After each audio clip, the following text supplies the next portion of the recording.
ঢাকা ছেড়ে চলে এসেছি। মাথার উপর থেকে মনে হচ্ছে খুব বড় ধরনের একটা পাথর নেমে গেছে। কারণ ওখানে থাকতে যত টেনশন, যত কাজের প্রেশার ছিল, এখানে সে তুলনায় নেই। তবে এখানে যে আমরা হাত পা গুটিয়ে বসে আছি তা কিন্তু নয়। দুজনকে অনেক কাজ করতে হচ্ছে। আর এদিকে বাচ্চাদের অবস্থা তো দেখতেই পাচ্ছেন। সবই এক এক করে আপনাদের সাথে শেয়ার করব।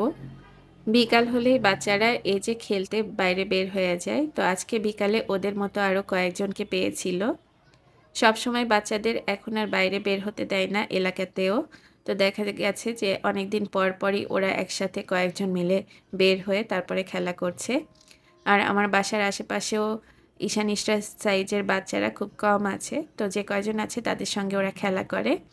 আর ওরা যে টাইমটাতে খেলা করছিল ওই টাইমটাতে আমিও আমার কাজ নিয়ে ব্যস্ত ছিলাম। ঈশানের বাবাও ঠিক তাই, ওর কাজ নিয়েও ব্যস্ত ছিল।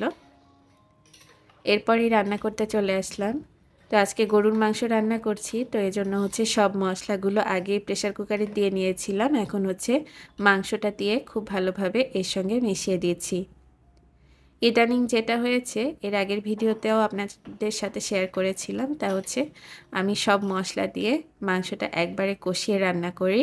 আর এর সঙ্গে গরম মশলা যে আইটেমগুলো আছে, এলাচ, লবঙ্গ, দারুচিনি, গোলমরিচ, তেজপাতা সব কিছুই বেটে দিয়ে দিচ্ছি।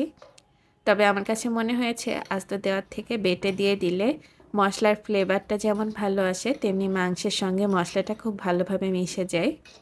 আর বাদবাকি সব মশলা তো ফ্রিজে সবসময় বাটাই থাকে। আমার যখন যেটা প্রয়োজন তখন বের করে নিয়ে জাস্ট দিয়ে দিলেই হয়।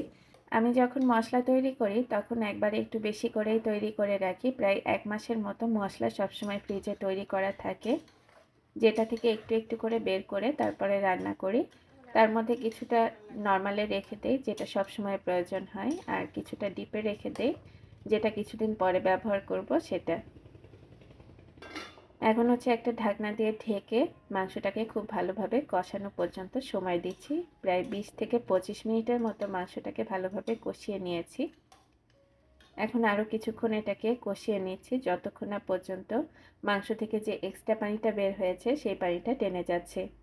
এ পর্যায়ে এসে আমি কিছুটা কাঁচামরিচ দিয়ে দিয়েছি। কাঁচামরিচের ফ্লেভারটা ইদানিং বেশ ভালো লাগছে, বিশেষ করে এলাকাতে আসার পরে। আগে তো শুধু শুকনো মরিচ দিয়ে বেশি রান্না করা হতো।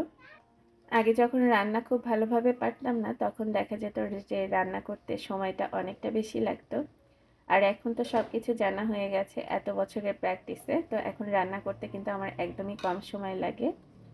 আর এদিকে আলুগুলোকে কেটে রেখেছিলাম, তো এখন আলু দিয়ে দিচ্ছি মাংসটা খুব ভালোভাবে কষানো হওয়ার পরে।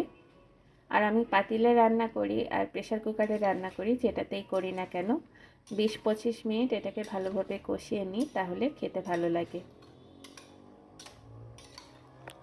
তো এখন আরও একটু সময় এটাকে কষিয়ে নিচ্ছি, প্রায় 2-3 মিনিটের মতো হবে। এ পর্যায়ে আমি পানি দিয়ে দেব। তো যে পরিমাণ মাংস নিয়েছিলাম সেটা ডুবে যাবে সেই পরিমাণ পানি দিয়েছি। তো আমি এখানে প্রায় 1.5 কাপের মতো পানি দিয়েছি, যেটাতে মাংসটা ডুবে ডুবে যাবে, আবার ঝোলও খুব বেশি হবে না। আর ওদিকে পাশের চুলায় বাচ্চাদের জন্য কিছুটা পোলাও রান্না করে নিয়েছি। ঈশানের জ্বর হয়েছে, আর ঈশান তো পোলাও খেতে খুব পছন্দ করে। সারাদিন ওকে কিছু খাওয়াতে পারছি না, তো ভাবলাম যে ওর যেহেতু জ্বর, তাই ওর পছন্দের খাবারটা একটু রান্না করি, দেখি ওকে কোনোভাবে খাওয়ানো যায় কি না। তো যে চিন্তা সেই কাজ, খুব দ্রুতই সব রান্নাগুলো শেষ করেছি। তো এ পর্যায়ে এসে আমি প্রেসার কুকারে ঢাকনাটা দিয়ে দিচ্ছি। সবসময় তো গরম পানি দিয়ে রান্না করি, তবে আজকে নর্মাল পানি দিয়ে রান্না করছি, হাতের কাছে গরম পানিটা করা ছিল না। প্রেসার কুকারে প্রায় 12 থেকে 14টা হুইসেল দিয়ে নিয়েছিলাম, তারপরই রান্না হয়ে গেছে।